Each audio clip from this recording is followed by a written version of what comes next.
Well,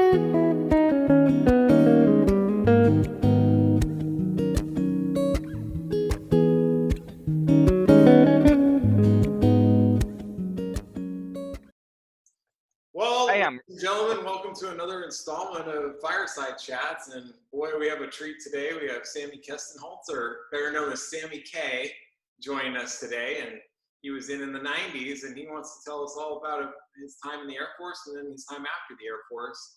And so, Sammy K, take it away. We'll start with just where you came from. Where are you from originally, and what led you to the Air Force in the first place?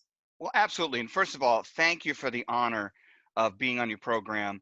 I have long, before I was in and after I've been out, been a firm believer that what the women and men of the United States military do is important for us.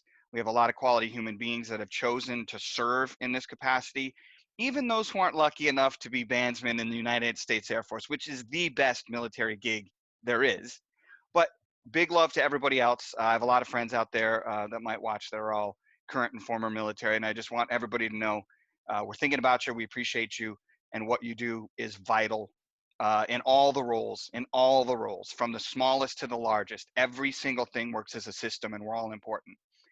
For me, my road to the Air Force Band is basically the same way that everything happens in the music business, which is knowing people.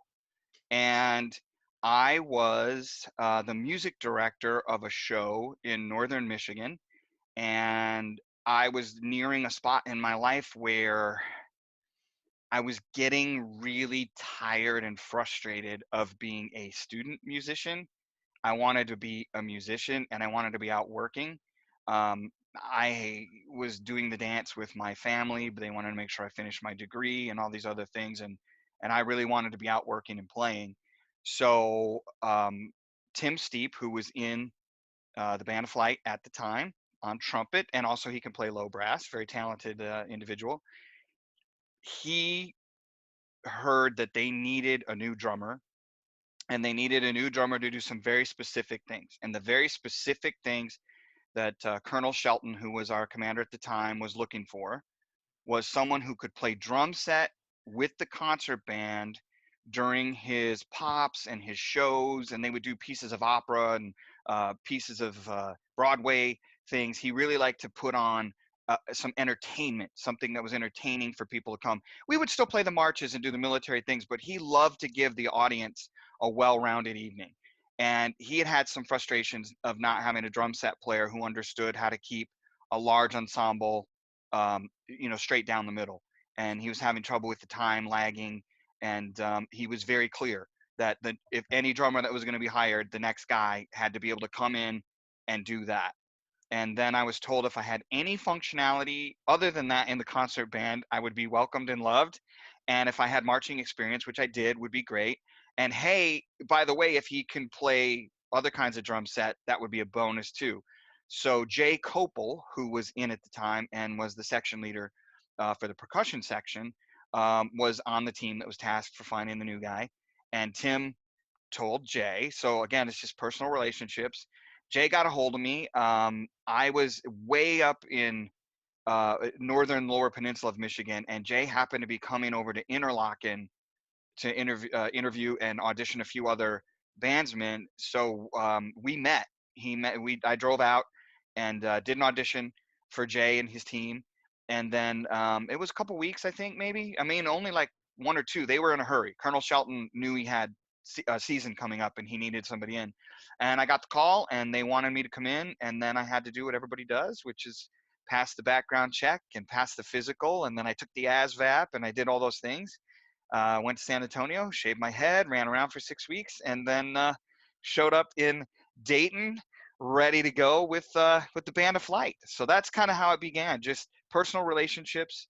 I come from a family who served, so being in service was natural to me. I welcomed the opportunity to be in service in a way that I had a skill set to be in service, and that's how I ended up as a proud alumni of the Band of Flight there at Wright-Patterson Air Force Base. Well, that's awesome. Tell us a little bit about your time at Wright-Pat. And so I believe you deployed at least once maybe, or did you deploy while you were there?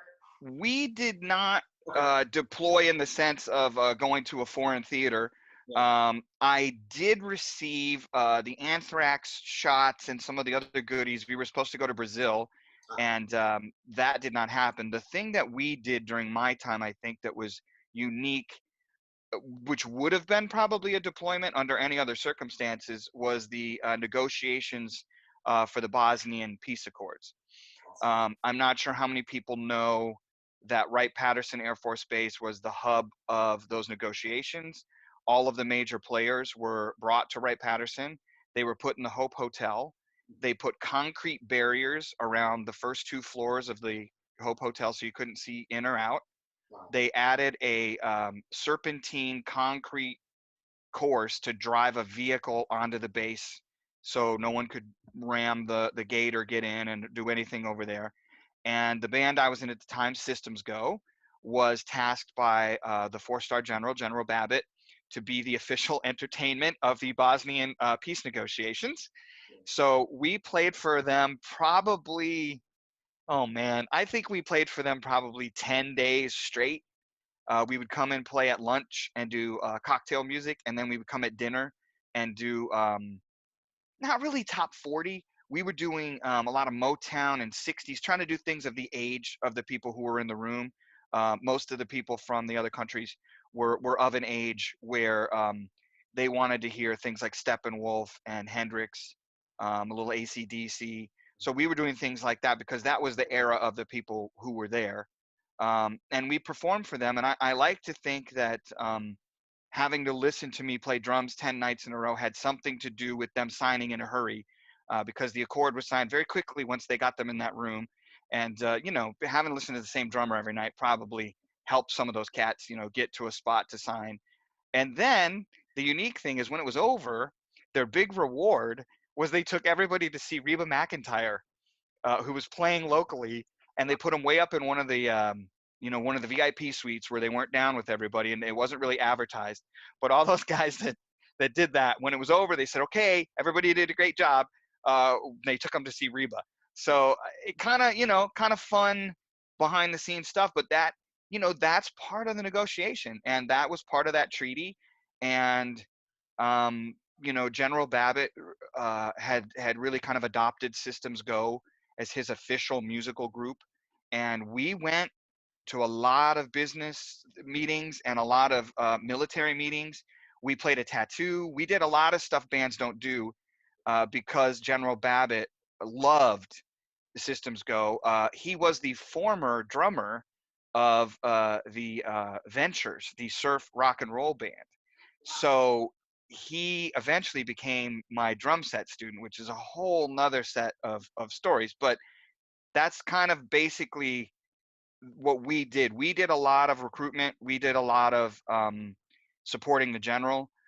We didn't ever get deployed anywhere into another theater, but the Bosnian thing was heavy. I mean, it was really heavyweight.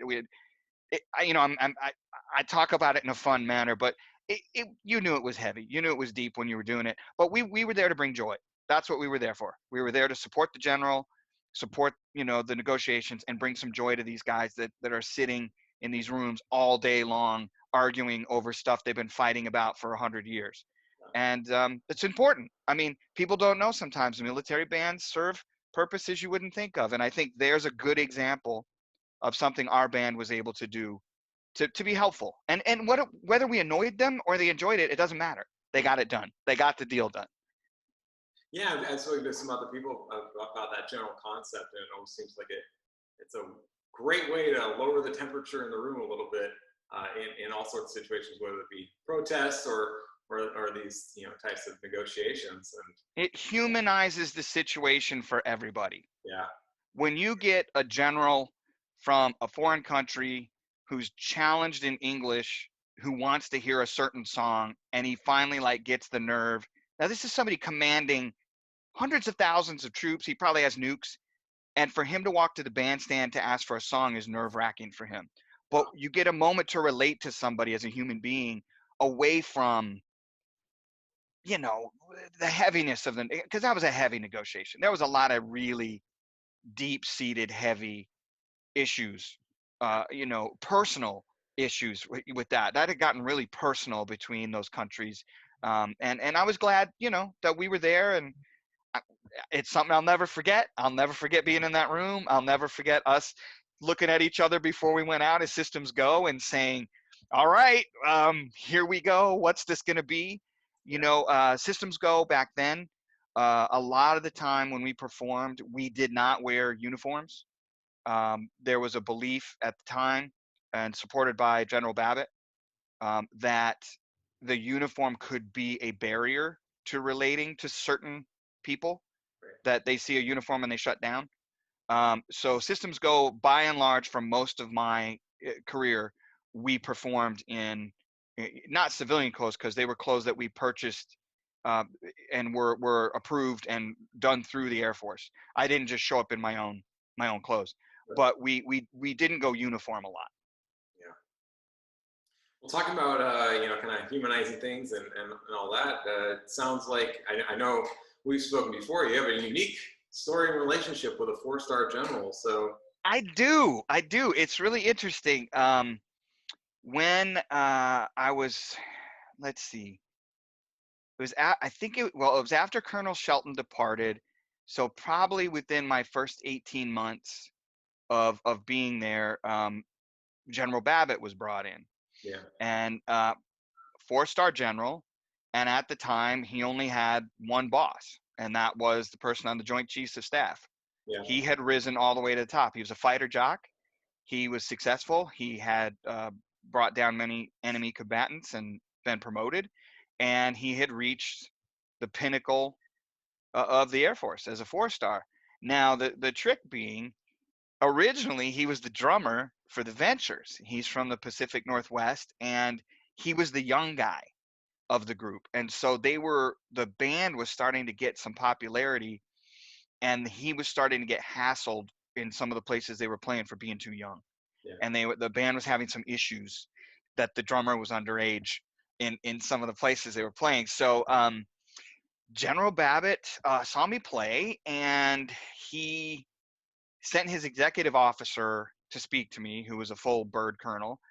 And he said, hey, the general was wondering if you could take a few minutes on your break and speak with him. Yeah. I said, sure. And now understand, I understand and respect rank, and I understand and I respect all the things of the Air Force, but I also understand human beings put on uniforms. Yeah. So I wasn't intimidated to talk to the man, but I showed up with the proper amount of respect, but I didn't lock it up or salute or anything. I just walked over and I said, hey, I'm Sammy, and I guess you wanted to chat with me. And he reached out and he shook my hand and he said, hey, I'm General Babbitt, and I really like the way you play drums.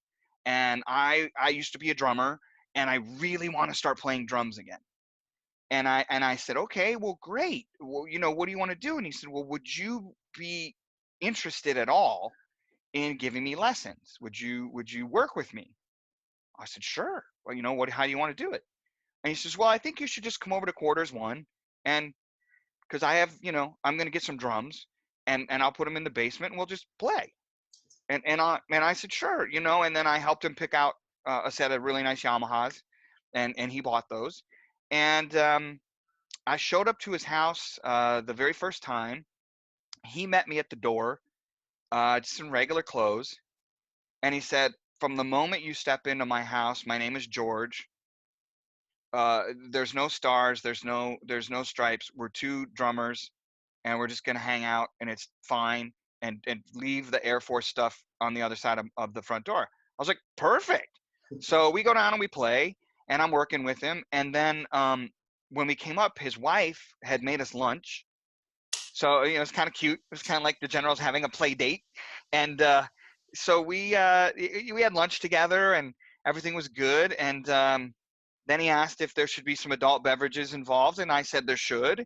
And we enjoyed, we had a little taste, and it was just lovely. And so we would do that, depending on his schedule and my schedule. We try to do it at least twice a month.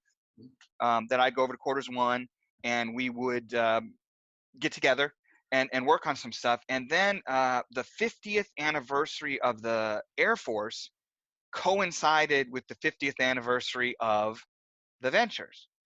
And somebody put together a big concert in DC with the DC band featuring the Ventures. Wow. Well, they reach out to George and they say, George, you're one of the top Air Force guys. You got to come play drums with us, with the Air Force band for the 50th. And he wanted nothing to do with it. Nothing to do with it. So I get a call. I'm at the band hall, and I get called. At that point, I didn't have a phone of my own or anything. The Systems Go room didn't have a phone, and I get called and I have to go into the commander's office. And I walk in and I'm thinking, as I'm walking down the hall, like I'm sure many of you who are serving or those of you who understand, I'm thinking, what did I do anything? I don't remember doing anything. No, my boots are good. My hair's, no, I'm good. I'm good. I haven't done anything. And I walk in and the commander hands me the phone and he says, there's a phone call for you. Now I'm assuming somebody's dead. I'm assuming I've lost a relative, because why else are you going to get a call in the commander's office? I'm just worried I've lost a family member. And I answer the phone and he goes, hey, it's George. And I was like, oh, General, how are you this afternoon? Because my commander's there. I wasn't, I was trying to keep cool. And he says, hey, the Ventures are bugging me. They really want me to play this show and I really don't want to do it. Can you help me? Yeah. And I said, I got you. We got this. Find out what tunes they want you to play and get the list to me.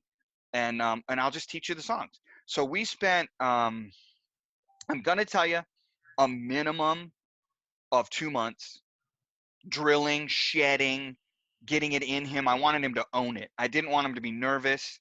I think you may have a photo I might have sent over. He has a drum head with 4 stars on it. Yeah. I had that made for him. And on the back, all the members of the Band of Flight signed it to him. That's so cool. It's all personal. And I secretly shipped it to DC without him knowing through his XO. And when he showed up to play with the Ventures and he walked out, his drum set had a 4-star drum head on it. And he'd never seen it. He didn't know. It was a total surprise. And he never took it off. It stayed on from there. I think there's another photo I sent over to you. That's his tattoo, where he and I are double drumming. That's what that photo is, that we're at a tattoo where all the generals are getting crazy. And he wanted Systems Go there, and we just played rock and roll for him all night. And then we got him to sit in, but he said he would only play if I played drums. Yeah. So we had his drums brought over and set up right next to mine. I don't know if you see the photo or whatever, you'll notice there's a fan clipped to his hi-hat just like mine. I gave him my exact setup. I wanted him to be comfortable, and we had a blast. It was so much fun, and those guys need to wind down. He was in combat. He was in aircraft where people trying to take him down. He's seen it all. And it's important that there's a de-stressor for our military women and men that are out there, they're serving. And for him to have his de-stressor be music was just beautiful. He did a great job. If you go on YouTube, you can find his performance playing with the band. And that's my buddy George. And I have a lot of great stories with him. We had a lot of fun. He was really gracious. I think I might have sent you the photo where he's presenting me the photo of us together. Yeah. And I'm wearing a What Is Hip t-shirt and he's in his really nice uniform and everything. That was my last summer in the band, and the band really didn't throw a go away party for me. And the general heard about it. So he showed up all dressed up in his best stuff and walked through the middle of the band and saluted me outdoors dressed in his best, while I'm wearing shorts and a What Is Hip t-shirt. So it was a great moment for me. And he was just a wonderful human being. He did a great job, as an Air Force member, and did a great job playing drums. And it made my time in the service have a nice balance of some of the heavy stuff we were doing, like the negotiations, or we would go to base closings, or we would go where there were internal negotiations for the Air Force. And General Babbitt made sure we were there for him. And I think it was a comfort for him when he was trying to do his gig, and he had a hard gig, he had a really hard gig. So kind of an interesting and fun time for us. And I think it all culminated in the Band of Flight being invited to the generals for Christmas. Yeah. The general threw us a big party at quarters 1 on his money, not on the Air Force money, and no one in uniform. And it was all just for the band to be appreciated by the general. So that's the kind of guy he was. And I think some of my bandmates enjoyed that night. I think there's some stories out there that they had a good time being relaxed over at quarters one, because when do you get to do that? Most people serve their whole career and don't spend time with a 4-star hanging out or getting to do fun stuff. Yeah. Yeah, we've had a couple occasions of that here. It's pretty cool. You never know who in the ranks has done one. So our wing commander used to play trumpet, and in fact, he told me a story where the last time he played trumpet was when he was serenading his now wife, and it's the testament to the power of music, and our whole the axioms we follow now are honor, inspire, and connect. So I think you really captivated all of that in the story with General Babbitt. Oh, well, he was just a fantastic human being, and he appreciated when people did good work. Yeah. And he appreciated it's kind of like the same values I have from the Midwest. You get the work done first, do quality work, and then you have fun. Yeah. And that's what he was all about. When Systems Go was out, our recruitment numbers, not our recruitment numbers, but the recruiters that had us in, their numbers were all up. They were all strong. We had a long-standing waiting list of recruiters that wanted Systems Go to come out. The word kind of spread during our time that when this band comes in, not only do they play well, but they relate to the people. They relate to, if it's students at a high school, or we would literally play a high school one day and the next day be playing outdoors at a tractor pull, where you have a totally different mission. Or we played for it was almost 400,000 people at a giant balloon event up in Michigan, where they do a big launch of all these balloons, and the Thunderbirds were there, and we hung with them, and it was a thing, and you start to relate with them in that way, but then you're relating to the general public in a way, and their shock is always, we had no idea musicians in the military are that good. That's like the shock factor, is that they don't expect a military band to be that good for whatever reason. But when I was there with great people. Night Flight was happening. The big band was swinging. We had a great concert band. We were a fully complemented band at that point. And I know that's not the case anymore with drawdowns and all the things that have happened. But I was very fortunate to be there with an amazing group of human beings that were also great players. Yeah. Well, that maybe is a good segue now into your biggest takeaways as far as how the Air Force time shaped you, both as a musician and as a human being. After your 4 years, you've continued. You had a very successful career, and maybe you can tell us a little bit about that. I was fortunate to get a biography from you, a little short biography, but I'd love to give our audience a kind of a snapshot of what you've done. It's pretty incredible. Sure. Most of that biography is true, which is great. I would say this, and I don't in any way mean for this to come out sounding corny or packaged, but I believe this, and you could take it or leave it. This is what I believe. The phrase "service before self."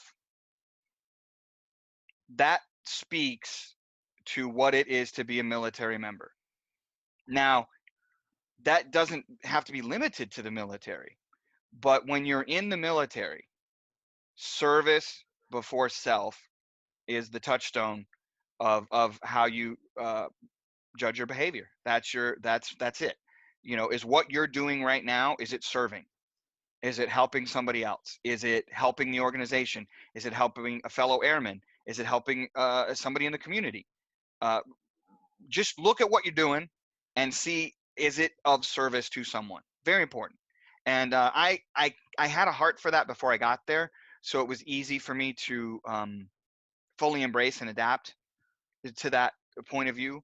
And it's one that I've carried with me. I feel when you're a drummer, you're in service to the music in a way that is different from other instruments. We at any moment can train wreck any tune anytime that we feel like it. We can play louder than anybody anytime we feel like it, and we could take over. So you have to really be selfless about your approach to music in order for it to be musical, in order for it to be a team effort. And the Air Force and the military is nothing but one giant team effort. And it's just as important for the person who's filing things or working on a computer thousands of miles from where there's ever going to be hostilities. Those people are just as important and vital, because without them, the trucks don't roll, the planes don't fly, The people don't get moved to where they need to be anywhere in the world, whether it's for a peaceful thing, whether it's for a battle, it doesn't matter. Every single person has value. Every single person's part of the team. And I think in this time of this pandemic, where we're finding out and people are saying all these things like, hey, we're all in this together and blah, blah, blah, blah. Well, military's been doing that for hundreds of years. We already got that.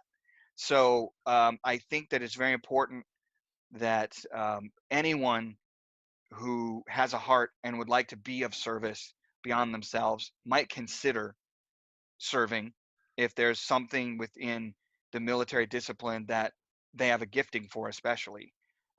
We can always use people that have a good heart and want to serve and want to be there. I happen to serve with some beautiful human beings that by and large all wanted to be there, all knew the mission. They bought and sold it. They knew why they were there. We had very little of lack of clarity of what we were about and why we were there. I think it's important to have military bands to be out and interface with communities. I can say during my time, we played in communities that wouldn't traditionally have been able to afford to hire a band of the caliber of the Air Force Band to come in and play. I believe that for the most part, my NCOs definitely got it about what we needed to do. I had one great commander and one commander that was challenged, but understanding why we need to relate to the public and understanding why the public needs to see the face of the women and men that are out there for them, whether they're holding a bassoon or a bazooka, it doesn't matter. We're all in this together as part of the United States military. It's a very proud part of my career, one I would never trade. I have friendships that I value just like family, and I wouldn't have had them had I not said yes and shown up for the gig.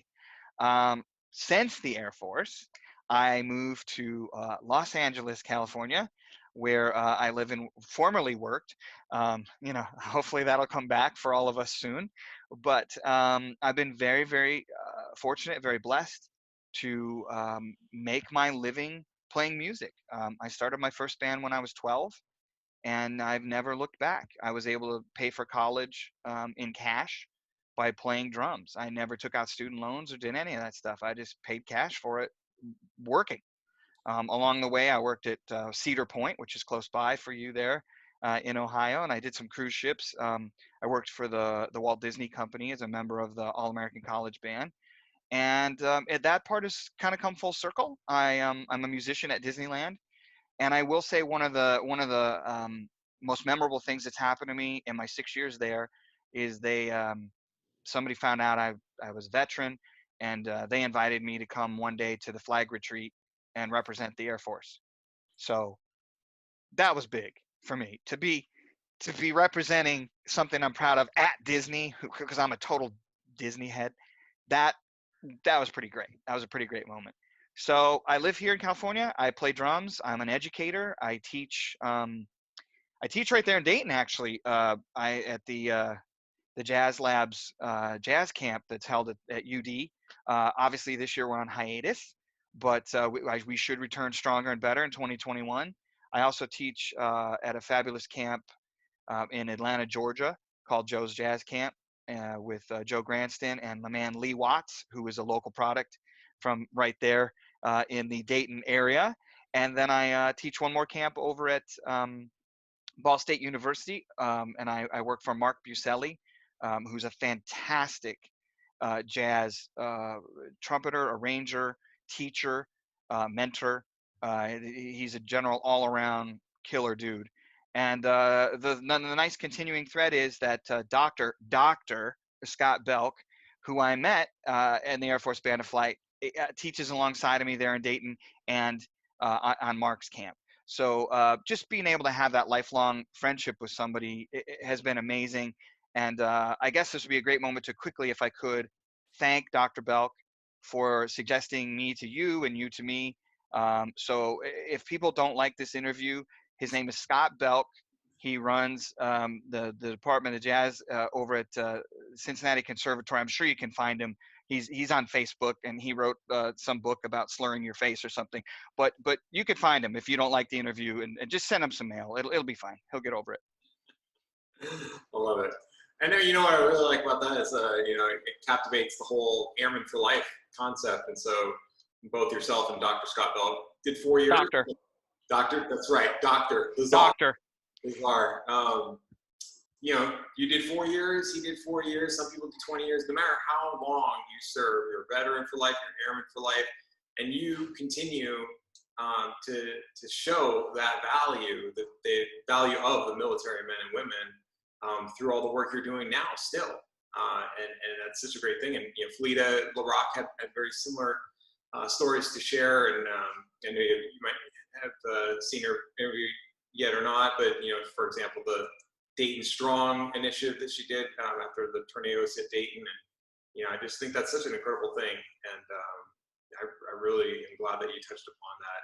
And I don't want to keep you too much more, but maybe kind of to start closing things out, what would be one of the things that you would press upon maybe new bandsmen or new airmen in general as they start their career? And you had just such a wonderful time and a lot of exposure to some really incredible things. And that was kind of something I was thinking earlier when you talked about the Bosnian peace accords. It's how many, we're very lucky as musicians to sometimes be able to step inside some of these really high gravity type of events as lower enlisted. You know, I'm a senior airman. I think you probably ended as a senior airman, and you know, you're sitting in there with, you know, 2 or 3 stripes with some pretty astounding events, and having such a huge impact. Sure. And you know, it's no surprise to me that you would mention Felita. She's a wonderful human being. She was in Systems Go. Her and Dan Smalley were our lead vocal duo, and both just wonderful human beings. And I am so proud and honored that I got to share, you know, the stage and make music with the two of them as human beings, and let alone their musical talent. I mean, the musical talent is there and it speaks for itself. But what I would say to somebody new is the same thing that you're gonna say to anybody who's new to any gig, and I'm not trying to demean by using the word gig. For someone like myself who grew up in the jazz world, gig is a term of endearment. It is what we do for our living. It's our job, and it's not said frivolously. So to be on the new gig, and your gig is to be a bandsman in the United States Air Force, the things I would say is, number one, respect the heritage. If you don't know about it, do some research and find out who you're following. The United States Air Force Band Program has a long and storied tradition of being the best of the best, and you need to do your part every day to come in and not only maintain that, but you need to advance the ball. It's your job as the new generation to take what was there and advance it. So that, to me, that should be taken seriously every single day. Another thing is, any gig, any job, serving, it's what you make of it. If you want to make it a miserable place to go every day, you are fully capable of doing that. I choose joy. Um, that's me. I'm looking for the joy and the fun in everything. And we did a lot of stuff that wasn't fun. I mean, you know, you're in the military. They shaved my head and I got yelled at and ran around. I mean, I did what everybody does.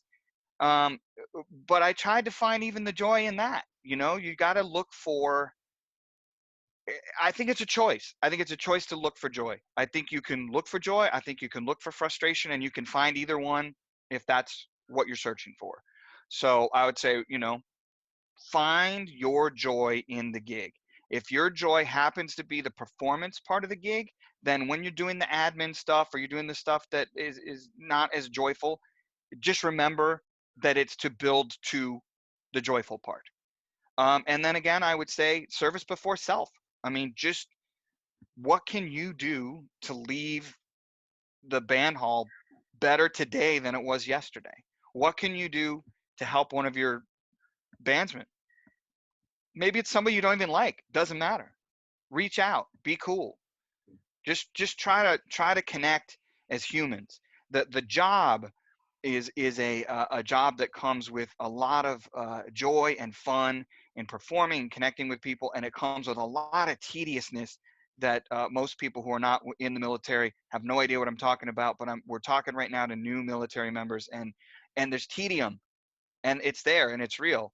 But so what?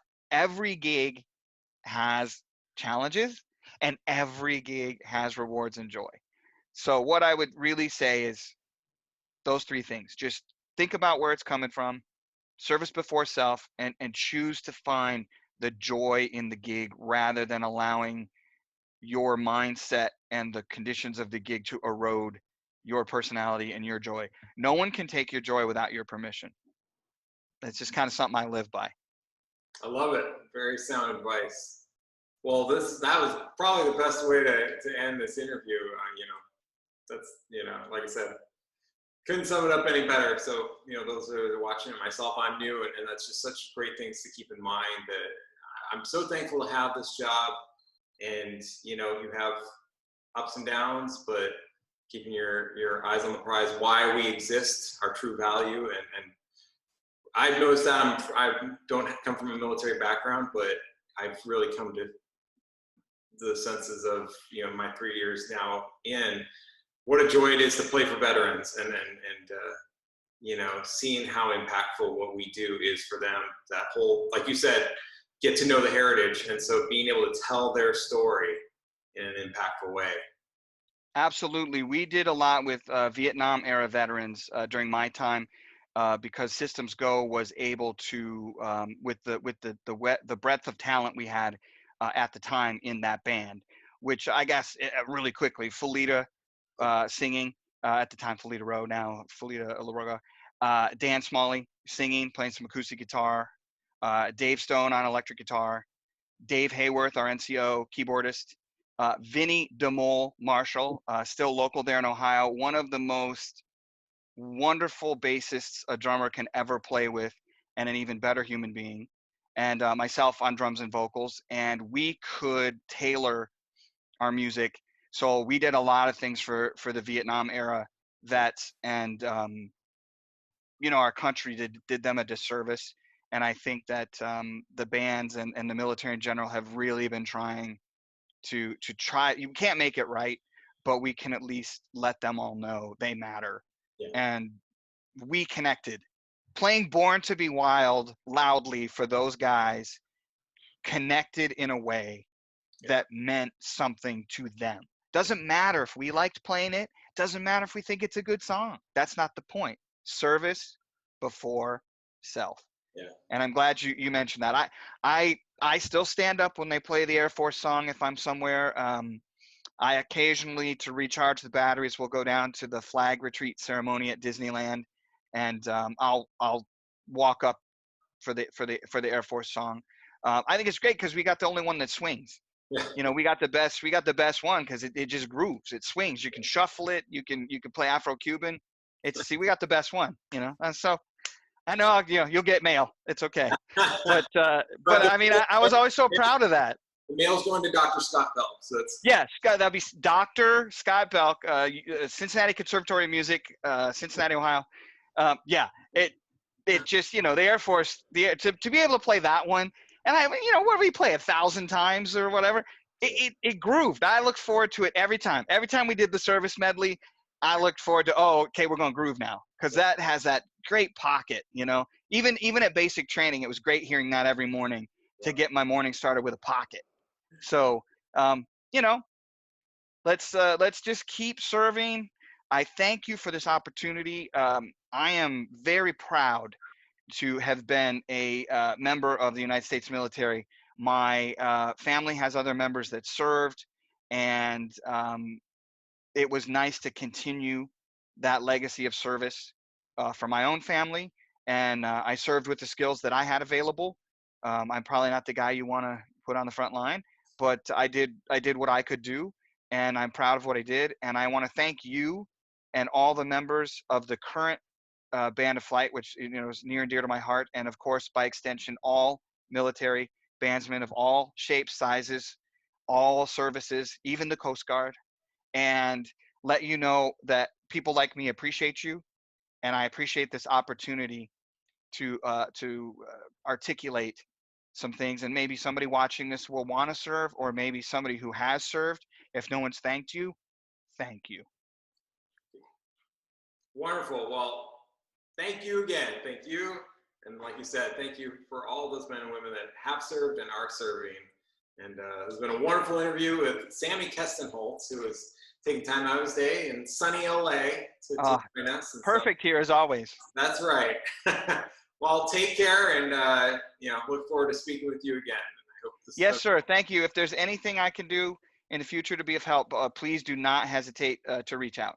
Absolutely. Thank you. Thank you.